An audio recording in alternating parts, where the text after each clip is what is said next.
All right, welcome back, everybody, to Forgotten Working Class. As you know, I am John, your host. Today, we have a very special guest. I know most of you know that I have a service dog now, and where Lucy came from is this man right here. So, you want to go ahead and introduce yourself? Tell me a little bit about yourself. Sure, yeah. So I go by Bebo Santana. I own DSWK Du Fradicalu Malanois. Um, uh, Originally from Puerto Rico. I got started in dogs. Well, my mother started in dogs in 1974, where she established a kennel. 10 years later, I was born, so I was pretty much raised by a pack of wolves. That's awesome. Yeah, so I was, raised by dogs my whole life, pretty much all the way from being a baby, learning how to walk. I learned how to walk actually with a Doberman. I used to grab to his ears. I guess that's the stories that my mom tells me. Um, I used to grab on his ears, and Jamie would like walk around the house, and I would take my steps back. So from there to then getting into I did like confirmation shows. I was a junior handler. I did a protection dogs. I did obedience, and then probably around the age of 15, my mother I went out for a summer to go work at a kennel in Florida. Cats and Bloods Kennel. It's a German Shepherd kennel. They used to do like search and rescue stuff. And when I got back, my birthday's in May, so and this was during the summer. So when I got back from there, she had gifted me my first Malinois. Right. So my mother actually was the first person to import Belgian Malinois to Puerto Rico in '74. But then she kind of stuck with the Shepherds, and at the age of 14, 15, yeah, I was in ninth grade.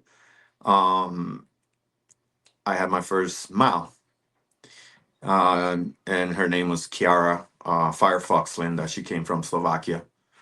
Um, and I, started training her.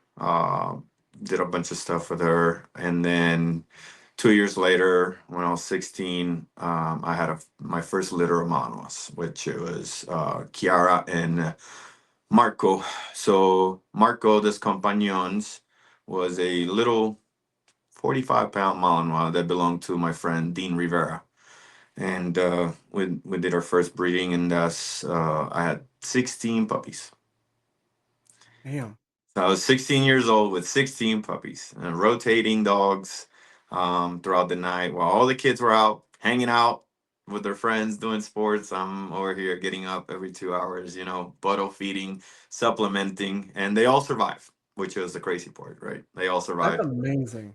Yeah, so it was a lot of work. I've whelped litters before with my mom, with the shepherds and the labs. And this was basically like my first, like she would come in and give me like tips and tricks and stuff, but like it was like, this is your dog, you're on your own, bud. So I had to learn, the hard way to do that, right? Um and then, from there the working dog passion grew. I stopped doing the whole confirmation thing and like the competition obedience, and got into like the working aspect of it. So I started doing decoy work with Carlos Abreu from Puerto Rico, who's my mentor in the working side of the house, from ECA. And I would drive to Arecibo, which is like it was like an hour and a half drive, almost like every 3 or 4 days. At a point in time, I actually stayed over there, uh, and we just worked, and he taught me how to catch dogs, how to do protection stuff, how to do, proper bite work and proper training. And fast forward 2 years later, we had an idea of bringing what's called Belgium Ring. So Belgium Ring Sport, MBBK. Um, Gos Artiles wanted to bring it out to the States, and there was a group of us, including Carolo, which is Carlos, and we went out to West Palm Beach, and Gus was out there in West Palm Beach. And let me backtrack a little bit. Before that, like we were dabbling in French ring sport. Um, but at that time, like we didn't really have like, I wouldn't say good dogs, but we didn't have like the caliber that we wanted. What is Uh, French ring sport? What's the French difference? ring. So French ring sport, it's a little different. There's not like environmentals. There's not accessories. It's so MBBK Belgium ring. It's a straight bite, right? So the dog goes down, they hit one target, and the target's presented, and they judge like the bite and all that stuff. And French ring is Okay. more of a the decoy tries to make the dog miss, so it's more like a war between dog and decoy. Okay. So the decoy's purpose is to take points from the dog in French ring. In Gotcha. any other sport, it's a percentage target. So we were doing French ring for a little bit, and then you know Gus came with the idea of bringing MBBK to Puerto Rico, to the States, because Belgium ring was only practiced in Belgium. Um, and he called us, Gus and my mom are friends, and like he's like, "Hey, I'm planning on doing this and this," and we were like, "Yeah, that sounds amazing. Let's go." So we went. We went to West Palm.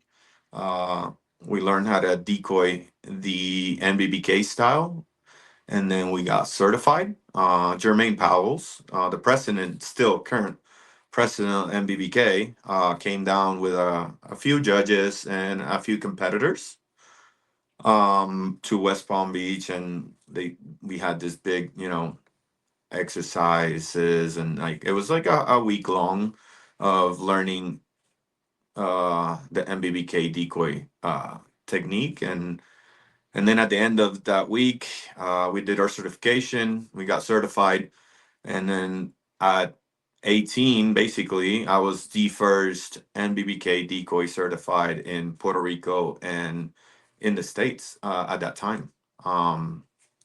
It That's was awesome. me and two other guys, including Carolo. So then we started practicing NBBK. Funny story is at that seminar or at that academy workshop, whatever you want to call it, um, Jermaine had his personal competition dog, Bass. And at that time, my grandfather had passed away, and he had left an inheritance for like all of the grandchildren. And after working all these dogs for this whole week, and I approached Jermaine, and I'm 18 years old, so, and he's like, yeah. And I asked him, I said, would you consider selling your dog? And he looked at me, and he's like, I don't know.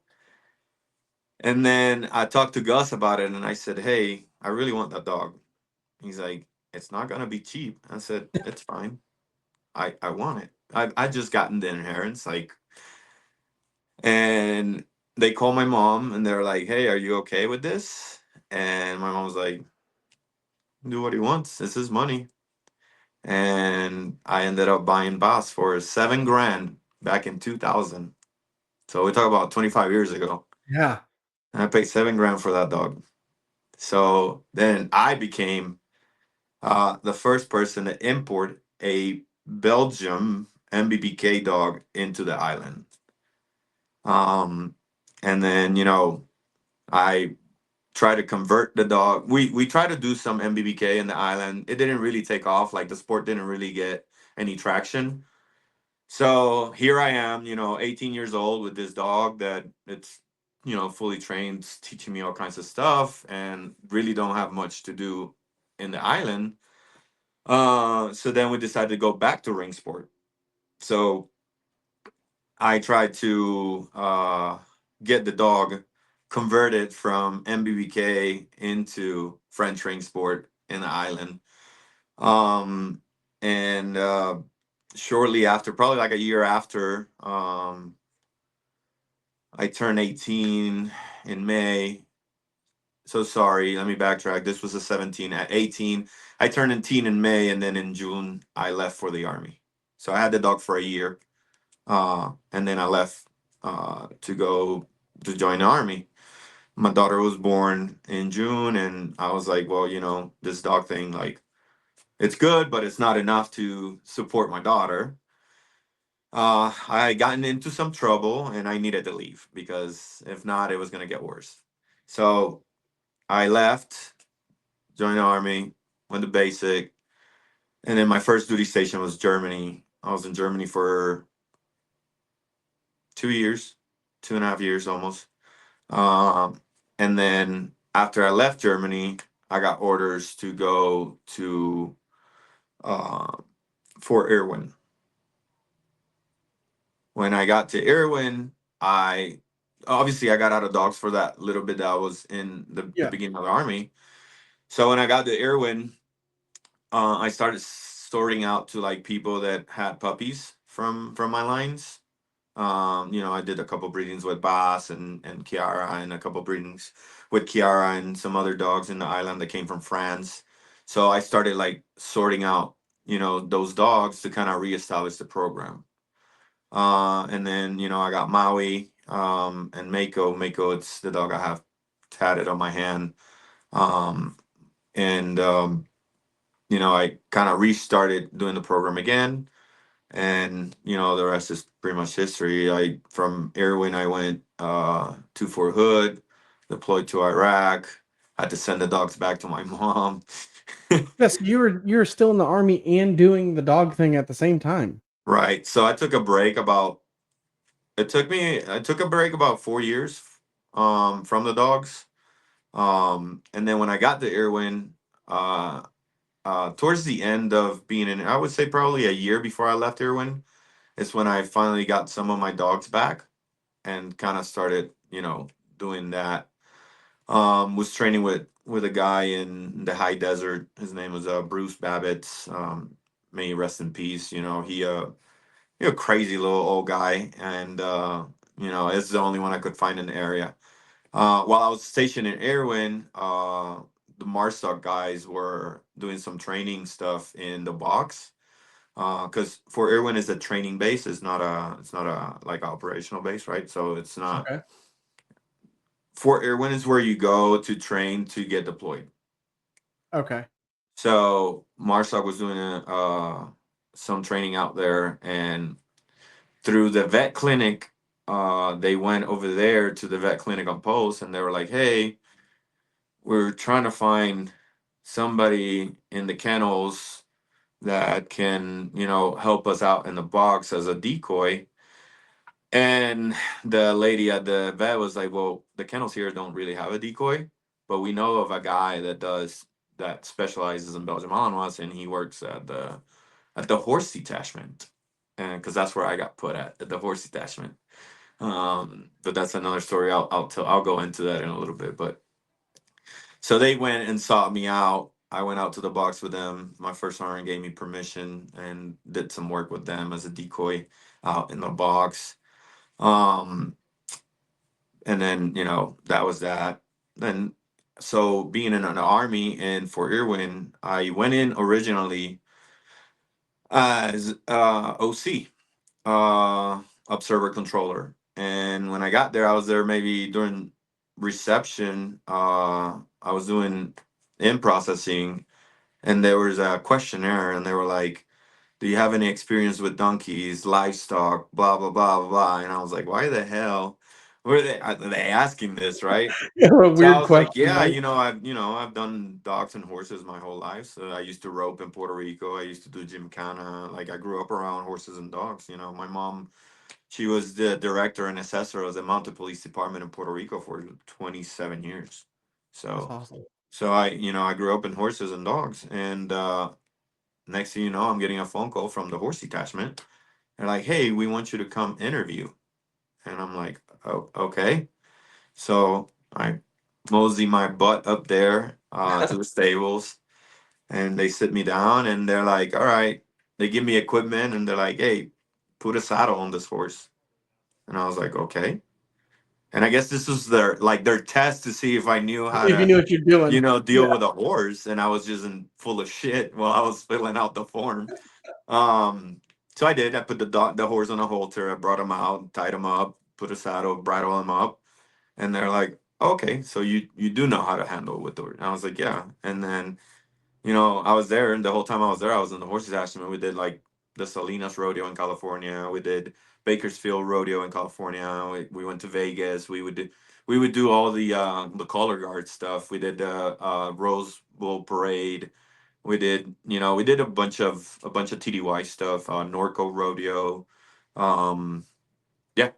So at that time, I was in the horses side. My job at that time in the army was taking care of horses, riding horses, and training horses. That's So crazy. I would take my dogs to the stables with me, and just hang out, and that's what I did for 3 years in Fort Irwin.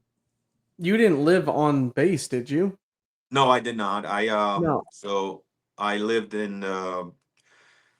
At first, I lived in a little apartment in Barstow, California, and then I had four dogs, four malinois, and a Dutchie.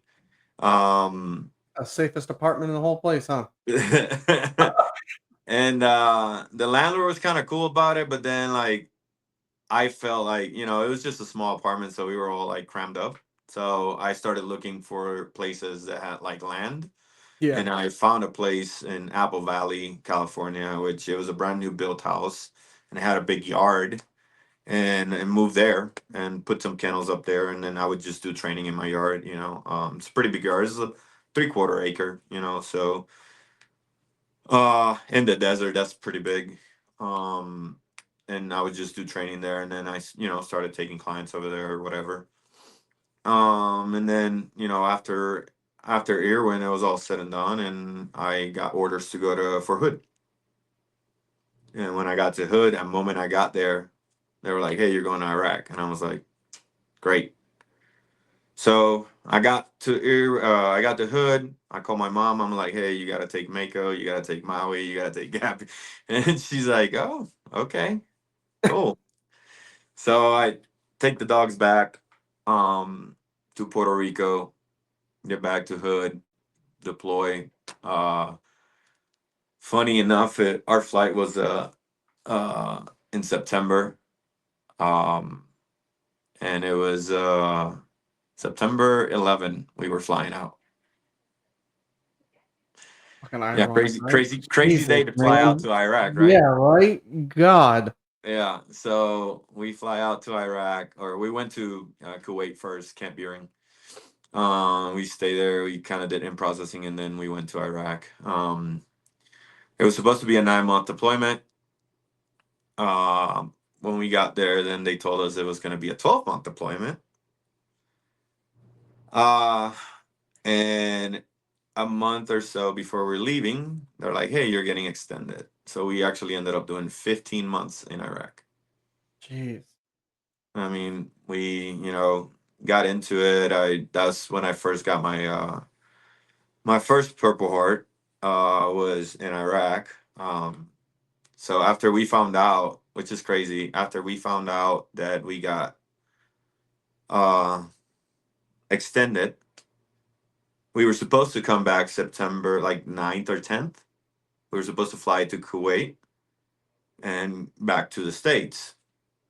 Well, when um when we got extended, then we got a mission September 16th. So after we were supposed to fly Okay. out, we are out in a convoy doing a recovery for a vehicle that got blown up with an ID. And as we're going, we get hit with an ID.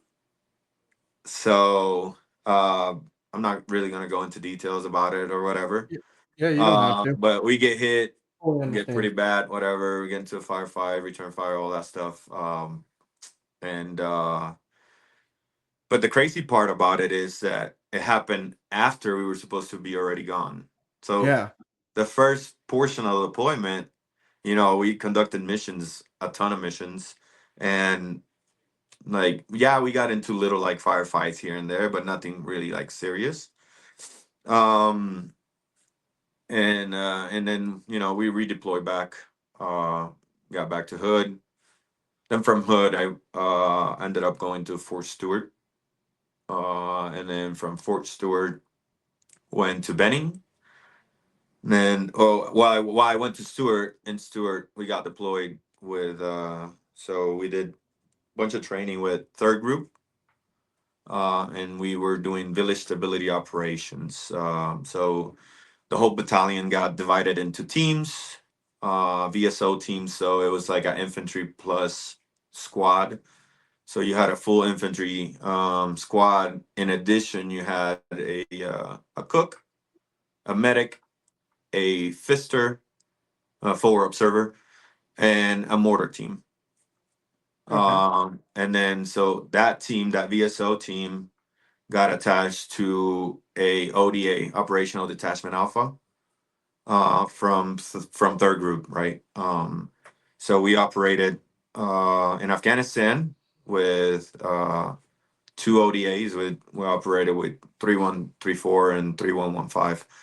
So this is your Um, second tour to Afghanistan. say what?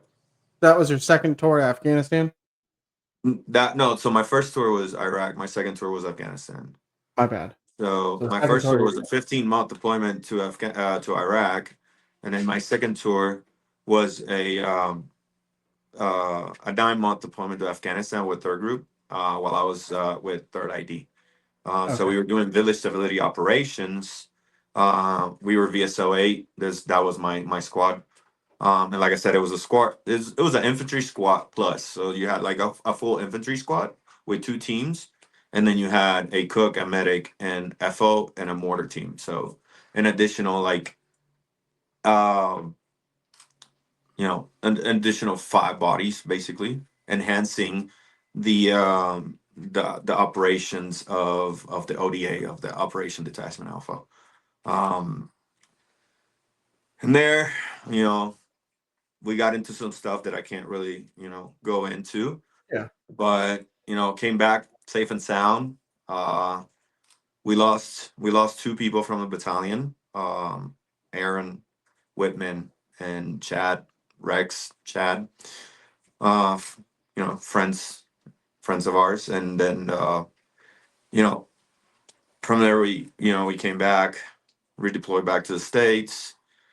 From I got orders to go become an MLOC instructor, mortar MLOC instructor, which is like the highest school you can do as an infantry mortarman. Okay. And you have to be certified in order to be able to lead a section. Um, and in Afghanistan is when I got my second Purple Heart. We got into a firefight. Um, it was pretty deep. There was some we had a PL that was attached to my squad. Um, the our sergeant major flew him in. He was his first deployment, and our sergeant major flew him in, and they're like, "Hey, I know I can trust you as the squad leader, so I'm gonna place this guy with you, take him a mission, and get him some experience."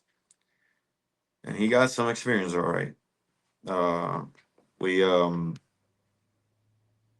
have a little bit of a I would it's not really survivor's guilt, but I feel guilty. We got some intel, and we when we went out to this KLE, we were trying to uh to establish some white space for the area, the district. And during that establishment of when we were getting set up in our AO, let's put it that way, and we had the perimeter secured based on the intel they gave us. We we set up vehicles and our weapon systems that where we were supposed to get most of the heavy fire. Um, and when we got hit at like probably like 4:30 in the morning, it the we got basically woken up with a RPG, a direct Jeez. hit RPG to my vehicle, and I placed the PL, my friend Hank, I had placed him in the back of my MATV on the 240, and I had our gunner, which it was the senior weapons sergeant from ODA. He was in the turret up top, and he was facing where we were supposed to most likely to get hit from, and we ended up getting hit from the opposite side. Oh, So our PL Hank, he got banged up pretty good. Like that RPG went through the backside of the MATV, through the back panel of the MATV, by my head, like literally by my head, and got stuck on the windshield, and it didn't go off. So it was just a holy high shit, dude. velocity projectile with no explosion. Somebody had their hand on us, obviously, because we would have been completely Yeah. obliterated. So Hank got messed up pretty good. And it I got like a bunch of shrapnel in the back of my head. Um, at that moment, like everything is in a daze, right? And Tommy goes, "Hey, the PL's fucked up," and I'm like, "What?" He's like, "The PL's fucked up." So when I come to it, like I open the door. I don't say this with any type of like, "Oh, look at me." No, I open the door. My instincts kicked in. I didn't care about getting shot at. Like I didn't care about there was bullets flying everywhere. You know what I mean? Yeah. I open the door. Brian, who's the medic, comes out through the to the side. And like when I opened the door, I go, "Oh fuck." Because all you could see was literally like blood and just and Hank goes, "I'm okay, I'm okay, I'm okay." I'm like, "All right, yeah, you're okay." um, so Brian's like, "He's not okay." And I was like, "I know." So we're getting shot at, and I'm pulling the LT out of the back of the MATV. Brian takes up to like the corner of the wall into like a little mud hut to that provides cover. Couche provides cover. Um, so we're getting the PL out. We drag him over there. We put him on a stretcher. Brian's working on him. We're cover fire all the way. Brian goes, "Hey, I forgot my bag." Oh gosh, yeah. So now I'm running from the mud hut to the vehicle, back and forth, getting supplies and shit. Um, and anyways, we got him stabilized. You give him a lidocaine or fucking lollipop, and he's good. He's stable. Everything, all the wounds are getting taken care of. Uh, and then we roll out, and as we're rolling out, we're just getting blasted. Bing, bing, bing, bing. And then we get out. We get out of there, right? So, and that's about as much as I'm gonna go into that with that. That's wild. Yeah, some other shit happened, but I can't really, discuss So that. Hank Uh, survived? Hank survived. We became really good friends. He's when I when he was getting on the bird, I told him, "Hey, when I get back," because we were, he got medevac. I said, "Hey, when I get back, like I'm gonna take care of you, man." And when I got back, he was there, and he waited for me with a bottle of Patron because he knew I like Patron. And I actually moved in with him, and I took care of him for a little bit, and then his girlfriend came and moved in with him, and so then I moved out, and that was that. Yeah, and then from there, I got orders to become a M-Log instructor. So I PCS to for Benning, and then for Benning, I was in the mortar square for a little bit, which is where we teach privates to be um, mortarmen. And then Okay. from there, I got moved to the M-Log platoon. Then while I was in the M-Log platoon, I got orders from the Department of the Army to go be a drill sergeant. So I was already there. So I guess it was a win-win for them. I was kind of upset because I was already doing a broadening assignment, which you don't want in the Army. You don't want to do a broadening assignment back to back. Um, but I called Branch pretty pissed. I was like, "Hey man, like I'm already in a broading assignment. I don't need to be a drill sergeant. I need to go back to the line." And he's like, "No, it's not gonna hurt you. You were DA selected, so it's not gonna affect you. Right now we're overstrength, so we have nowhere to put you. You're most senior staff sergeant, you know. So you have your KD time, so you just go be a drill." So I ended up, going to drill sergeant school, came back, became a drill. Um, did the drill thing for 2 years. And then my last cycle, we were doing a training exercise. The FDX is the final training exercise before the kids graduate. So we do a foot march with rucks. And as we walked about 12 miles, and we walked into our AO that they were going to occupy. And my first sergeant goes, "Hey, these dudes are moving very unmotivated and they don't realize the seriousness of this." So I was like, "All right, I got it." So I went and grabbed a sim grenade from the pop truck, cracked it open, and when I pulled the pin, it exploded in my hand. Jeez, man. Oh my god, bro. Yeah. Uh so that's where I lost, the I didn't fingers. fucking So Christ. I'm like, "Oh shit."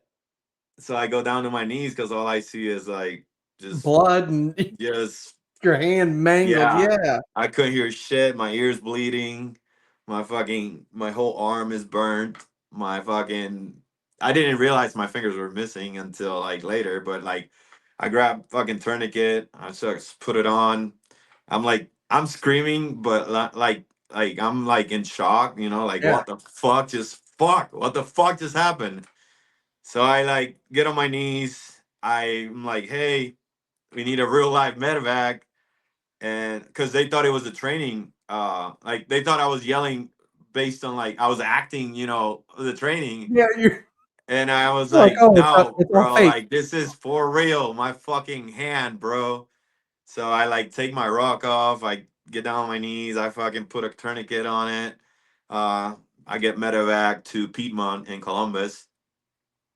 Uh, and from there, they didn't have a hand surgeon, so they had to fucking medevac me to Atlanta, to the Grady, and they didn't have a bird to medevac me, so I had to get Casevac. So now here I am in an ambulance all the way from Benning to Atlanta with my fucking Just just my hold on, fucking we'll get there. hamburger hand. Oh my god, And dude. then, after, I think it was like 4 reconstructive surgeries on my hand. The doctor was great. He this is what it came out. If I show you the original picture, I'll send it to you, but like it looked way worse than what it is now. But I was a power lifter, so it didn't only physically fuck me, it mentally messed with me because now I don't have strength. Like I can't do anything. And I was in orders to go somewhere else, and my orders had to get cut because like I'm going through all these surgeries and stuff. Yeah. So then, but my drill sergeant time has passed, so like I couldn't do more drill sergeant stuff. So then I ended up getting put in what is called WinSeg, which is Western Hemisphere. And what they do is they have like um uh IBOLC and like ALC and SLC for like cadets from Colombia, Mexico. Like we teach internationally. So I spoke Spanish, so I went there. I got a job there as an instructor for tactics and leadership. So while I recover, and then once I was good, then I got orders to go back to the line. So then I went back to Stewart, uh, and then in Stewart I was in 315, and then I just missed their rotation, and I have my kids and Benning and all this stuff, so I made the decision that I'm just gonna do 20 and get out. So by the time when I hit 19 years, I dropped my retirement packet, got out last year. Uh, Oh, actually, no, not last year, the year before. So I got out June 2023. Um, and then that same day that I retire, I went to the Anderson County Sheriff's. Huh?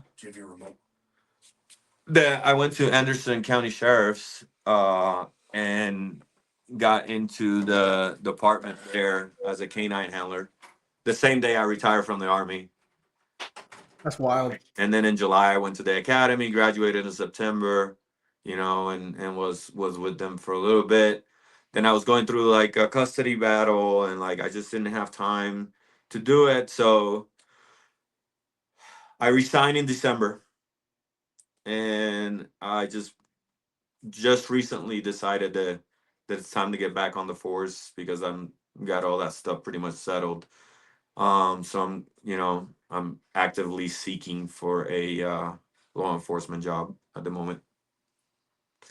But yeah, doing all this, I was my ex-wife was in Korea for a year while I was in Fort Stewart, so I was a full-time single dad.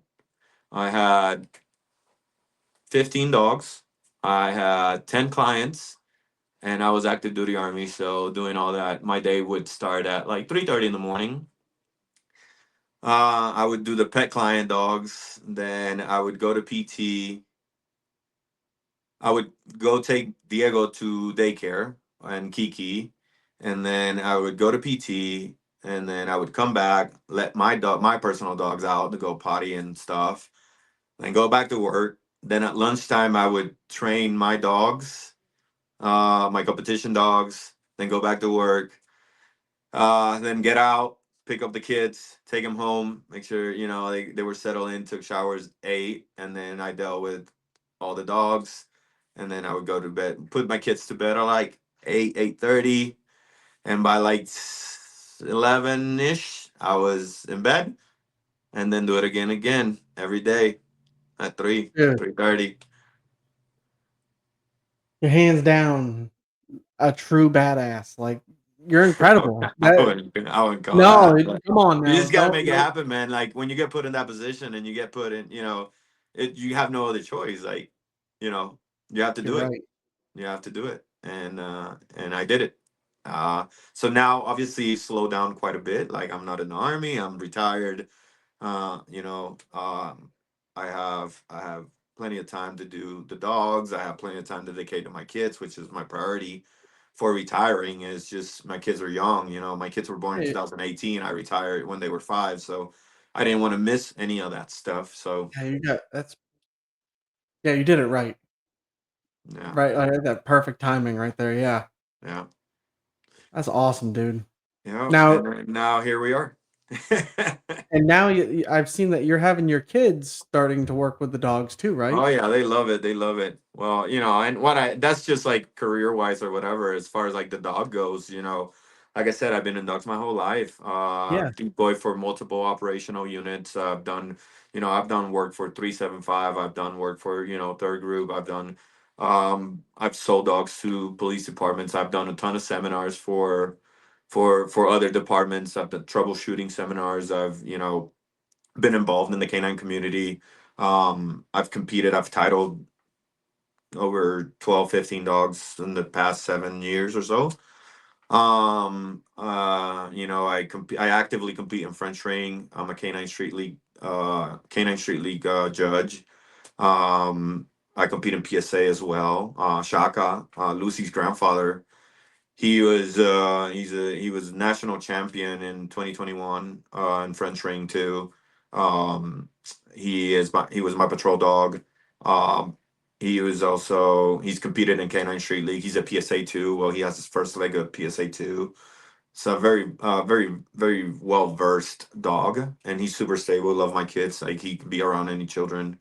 And that's what my program is based off, is to have enough, like the dog that has enough grit to do the work that it needs to do, but at the same time be able to coexist and live Yeah. in a family environment like Lucy. I Yeah. mean, anybody that sees Lucy, they probably think like, how are you managing that dog? Well, the genetics on that dog are meant to smash, but she has a stable mind to where she can adapt to your regular family life. And that's I why I have had focus on my dogs on. I've had so many. Well, first of all, anywhere I go, and this is not a lie. I'm not exaggerating at all. Any time I leave the house and I take that dog out with me, shit you not, at least now if I go to a couple different places, but say if I went into the grocery store, Right. at least 5 people in that grocery store will stop me and go, "Oh my god, that dog is so beautiful." Every time, and they want to know. And then the question comes, "Oh my god, you're a dog trainer?" No, not by any means am I a dog trainer. And they said, "Well, how is she so well behaved? She's just so." How old is she? And when I say, now she's 9 months, I say, she's 9 months old, but she's so well behaved. I'm like, that's her. That has nothing to do with me. I said, that is from the breeder. I said, her bloodline is incredible. I said, the dog is incredible. It's her. It's not me training her like that. I mean, yeah, I train her the basics. I said, but Right. she is in her mentality. That is her. That is who she is. She is incredible. Good. It's wild. It's wild Yeah, I'm how I'm good pretty she is. happy that she's turned out everything you wanted, and Oh, I'm hands humbled down. and honored that she's serving a purpose in your life. She's she's so good. She's awesome. Kids love her. She loves the kids. Yeah, She is funny. She's there's grandpa, Lucy's grandpa. He's out. He's been traveling. We had to come up to Ray Allen Canine. So if you're looking for equipment, not to throw them, but they're great Ray equipment. Allen. Ray Yeah, Allen. Ray Allen Canine. So we're doing some collaboration stuff with our new uh where the company is the direction we're taking. It's a very it's more of an operational tier one civilian type. And can't really go into much details with it. We have to be under NDA for it, but can tell you that the primary focus of it is uh to doing human trafficking and child sex exploit recovery with canines. That's awesome. That's what this is, Cough Jagger. So we're doing a collaboration with Ray Allen to outfit our dogs for it, and a lot of big things coming up in the direction of DSWK. Uh, what is what it hopefully in the future you'll you'll um you'll be able to see more of what I'm talking about right now. Absolutely. Yeah. That's awesome, dude. It's incredible. So I do have to say, I'm amazed on how you desensitize the dogs. Like right when they're born, you are sitting in the cage with each puppy and you're doing the whole thing upside Yeah. down. You're touching it. Yeah. Eh, I mean, once again, I'm not a dog trainer, not in the Right. dog world. So I've never seen anything like that. And now it makes, perfect sense because I have Lucy. You can touch Lucy anywhere on her body and she doesn't give a shit. Mm-hmm. She doesn't care. She's not bothered by it. You can grab the back of her head, you can grab her tail, her legs, anywhere. She doesn't Yeah. care. Yeah. And So it's we do amazing. when they're born. What we do is called ENS. So it's early neurological stimulation. And so basically what it is you get the puppies as they're born, and you expose them at a very young age to all this stuff, right? You put them upside down, you do different textures on their paws, you rub their belly, their chin, you press their paws, and you get them to at the beginning where you get when you pick them up, they're like squirming and like trying to move and whatever, right? So, and the goal is to once they're upside down like that and they're relaxed and the tail flops and their head kind of they get relaxed. Yeah, That's the moment that we put them down and then pick up the next one and do the same thing, right? And then we do that for 2 weeks, and then at 2 weeks I start introducing food. um so we do like a baby mush with their kibble and cereal and goat's milk and all this stuff, and we start introducing that. And when we start the moment we start introducing food, you know We've already introduced like clatter stick, loud noises, music when they're nursing. We're doing all this stuff right throughout the whole time they're being raised, exposing them, to different surfaces. Even though, like, a lot of people will say, well, at that young age, you don't want to put them in slick floors. Correct, you don't for long periods of time, but you want to expose them at a very young age to all this stuff, so they don't, have issues because it'll translate later on. Like, there's a lot of dogs that wash out from canine programs because they never seen a slick floor in their lives. So the moment they see that shiny floor, they're like, "Oh, what is this?" So we tried to mitigate all that by introducing it at a very very young age, all the way till they leave the kennels, right? So my kids, I don't know if you've seen the videos, but my kids, I've taught them. They're 6 and 7, and I've taught them to do ENS with the puppies. So I put mom out. I put the kids in there, and they grab Yeah. the dogs. They do all the simulation, everything. Um, so yeah. So like I focus a lot in just to have a very environmentally sound dog to, when they're out of that 8 week, 10 week old, they leave here or leave my facilities. They've seen some stuff, and they can get adjusted to it quickly, right? Fast recovery and stuff like that. So It works because I can tell you, me and Tiff were so shocked the day you dropped her off in Orlando for us. I would say within 4 hours after that, we were like, let's go get lunch. So we went out. I walked her into this little restaurant that we went into. Her little puppy self walks in, and a wet floor sign, somebody bumped into it and it hit the ground, and everybody in the restaurant turned and looked, and that dog didn't move. she It probably went didn't. like, meh. Yeah, she just was like, okay, cool. And I was like, yo, like that didn't even what? I was like, it scared everybody in here but her. And Tiffany was like, how? I was like, I don't know. But that's like amazing to me. Like she wasn't but she was like, yeah, cool, let's go. Let's go sit down. I was like, that's incredible. That's awesome, dude. Yeah. Definitely excited to see what you got going on here in the future. Yeah, yeah. Eventually, soon enough, it'll come out. Once we have everything in place. But we've been working at it for a little bit now, and we've getting a lot of good feedback, traction, and we've made quite a few connections that definitely is going to put us above the rest, if you will, in that spectrum. All right. Awesome. I'm excited. So before we wrap it up, do you want to give all your information out for anybody looking for a puppy from you? Yeah, sure. The page is DSWK underscore du underscore Fradicalu. It's FRAADDICALU. And that's on Instagram. You can reach me there. Where the name of the kennel came from, when my mom started in '74, right? It was Wunder Sutherland.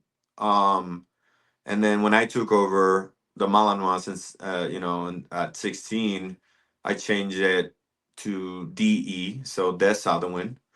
Um, and then as the evolution of the kennel happened, you know, I decided to shorten it to DSWK, so the Southern Wind Kennels, right?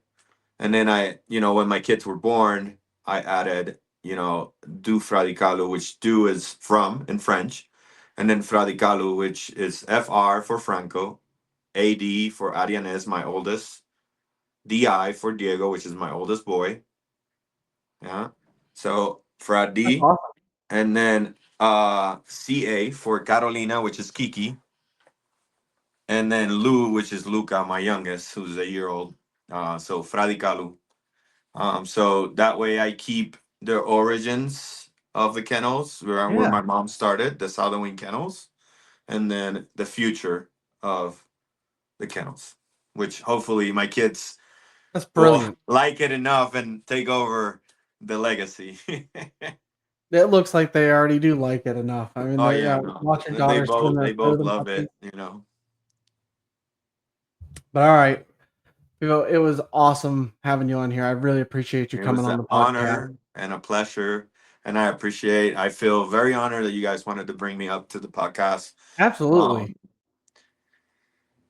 Definitely, and I am very happy. And I say this not to be taken lightly. I am very happy that Lucy is providing a service for you, and she's doing a purpose.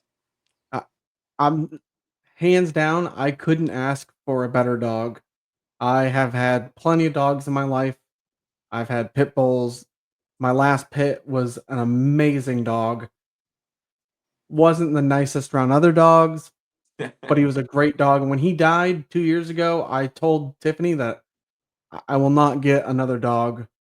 I just can't do it anytime soon. I had him forever. And then she kept pushing me. And then the doctor was like, you should probably get a service dog. Like, I don't know. I don't know. So then I started really looking into it and looking at different breeds. And then the Malinois, just everything they can do. I was like obsessed with that. Like I was like, that's it. That if I'm gonna get a service dog, I want this one. Right. And then, looking for trainers, I found Richard, and Richard's like, I got the breeder for you.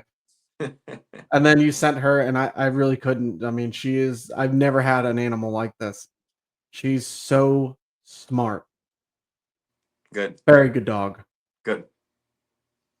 But once again, thank you so much for coming on here. Oh, thank you. Thank you. It was awesome hearing your whole story. Incredible story. Thank you. Oh, but we'll talk to you again. Yes, sir. We'll keep in touch and definitely gonna stay tuned for the future. All right. All right, man. Thank You have you. a good one. Take care. Bye. Bye.